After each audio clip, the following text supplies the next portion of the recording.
Pick a question. Patricia Etteh, what are your views on the current political climate in the country? It is unfortunate that we are having it so bad.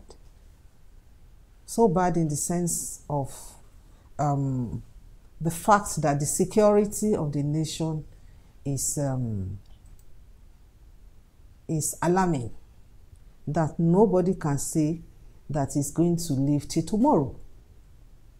If that can be, if the executive can visit that area, and also the security agents can be more proactive, in handling issues. Some people attribute this to, the role of politicians under the present political dispensation. I mean, they blame politicians. I won't say no to that.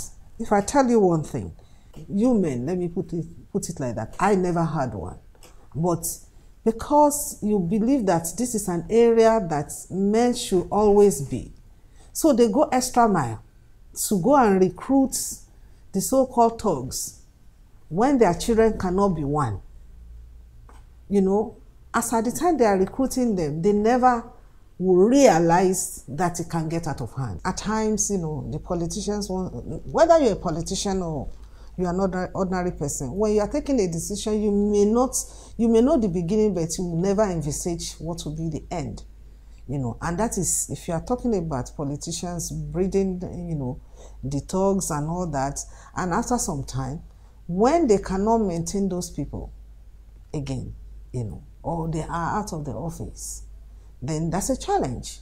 They may not want to inherit that person. And the person has been living one kind of life that is, higher than his status. Therefore, he must look for every other means to continue to survive. Are you justifying that? I mean, I'm not justifying. Did you have thugs when you were in office as well? Well, I've never had one thug. How did you do it when the others were doing it with? It is not everybody that wants to rear thugs. It's not everybody that wants to carry thugs. It's not as if I was not approached, but I believe that no, I do not need it as a woman. And once you raise that issue, find out from my constituency, once you raise the issue, I tell them that, please, if you do that, you're on your own. I don't need thugs. Why do you have police? Why do you have security people around? So that one is one issue. The issue of the killing and all that doesn't end there. It goes beyond that, in the sense that, of late, religious issues has been roped into it, which nobody can decipher that it is not true. Then tribal is there. So I think if we want to look at the constitution that brings everybody together, you should be able to live at any part of the country that you love without any problem. So, but if there's a group of people that have been attacked, then that's a problem. Is that what you think? Well, it's part of it. It's part of it. Then again, the issue of tribal that I mentioned too is part of it. So how do we solve a problem now? We have to go, one thing I know is the constitution we are using right now is a borrowed one. We need to go back to the roundtable conference and find out whether we still want to continue to use that constitution, or we should bring out a fresh constitution. So are you one of those who advocates state police?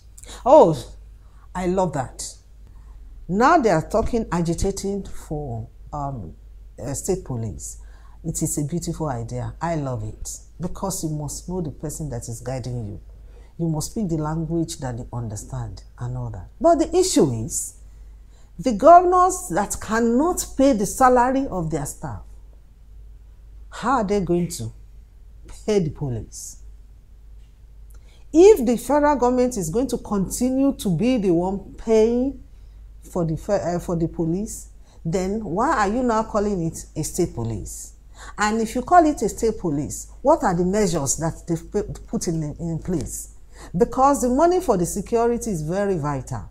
They cannot miss it with their so-called monthly allocation. It has to be dedicated an account that they dare not touch. Well, since you are capable of being president, put yourself in the position of the president right now. What would you do? How would you deal with insecurity? Well, with the insecurity situation that is on ground, with due respect to the IG and every other security heads of this country, if such issue happen once in any country outside this country, I'm sure you've been to abroad, honorarily they ought to have resigned and leave without president telling them to leave, because it means that you are not capable handling your job. So in a civilized situation, in the Western world, you tender your letter of resignation and you allow the person that is ready to work to move in. Oh yeah, did you resign? I resigned my appointment. Okay, yes. You were not forced out, were you? No. Right. Don't let me say I wasn't forced out. They wanted to force me out, but I wanted them to prove the point, because they said she was trying to steal money, she did this and that. I wanted them to prove it. Because of posterity. And they did not prove it. They couldn't prove it. But at the end of it, they were able to prove it. That everything was nothing but politics. How do play politics with somebody's career? How do play politics with somebody's life? How do play politics with somebody's name? So what are these 5 items you take along First with you? and foremost, if I'm going to an island or anywhere, the first thing that occurred to me is that my daily rituals, I must do. And the rituals are so simple. I must wake up 2 a.m. to pray. So I must pray. I must do my exercise. Yes. I must ensure that I take my drugs. And I must ensure that my house, I must link up with them all the time. At all times, because being an island doesn't mean that you should forget everybody at home. Otherwise, you will come back and still discover that the house is still in chaos and nobody wants to do such a thing. What are your hobbies? What do you do in your spare time? Apart from the exercise, I love cooking, I love entertainment. Oh yes, I hear you like entertaining people. Yes. You once had a party, in the United States, and you invited literally every member of the house. Can you imagine? You see, this is what I am saying.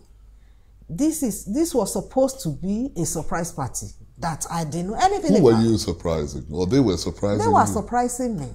Okay, but it was reported that you invited every member of the house to a party in the United States. I can count on my fingertips the number of the members that were there. I doubt whether there were more than 5. With the ambassador, Nigerian ambassador that came with the food. The parlor is smaller than here, where we had the party.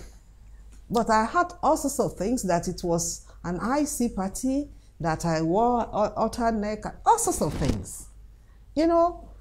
Nigerians should promote their leaders. But where they fail to promote their leaders, then that's a problem.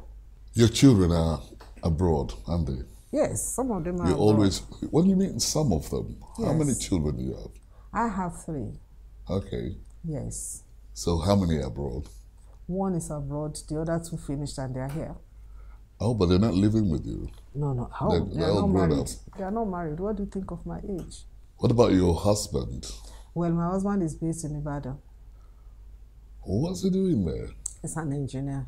Oh, okay. He's one of the foremost engineers in this country. Are you in touch all the time? Of course, yes. Of course, yes. Is your husband in support of you being in politics? Initially, no. Is that why he's not with you? No. Initially, he doesn't believe in politics. He said no. But when he discovered that I got there and I was doing well, he had no choice than to support me. So, frankly speaking, who wears the trouser in the house? The husband must wear the trouser in the house, with or without politics. Unlike when you feel that once you are a woman is a politician, he has turned to a man. No. The fact that you are a woman, you must play your role as a woman. Do you believe in that? I believe in that, seriously. It's been nice talking to you. Thank you very much. Honorable Patricia Olubunmi-Etteh. Have you ever traveled or lived in Akwa Ibom, where your husband comes from? Oh, yes, sure. I know Akwa Ibom like the marks on my palm. You're able to speak the language as well? No, I can't speak. Unfortunately, I cannot speak the language because we met in Ibadan, and it's Is that an excuse? There. Well, it's an excuse, yes, because for you to be able to do that, how many things do you think someone can do? But you're a superwoman. Well, only God is super. We've come to the end of the program. I want to thank you once again for affording us your time. And my guest has been the Honorable Patricia Olubunmi-Etteh, a former Speaker of the House of Representatives. See you next time. The Chat is produced by Channels Television. You can watch it again online. Just visit our social media platforms: Twitter, YouTube, Facebook.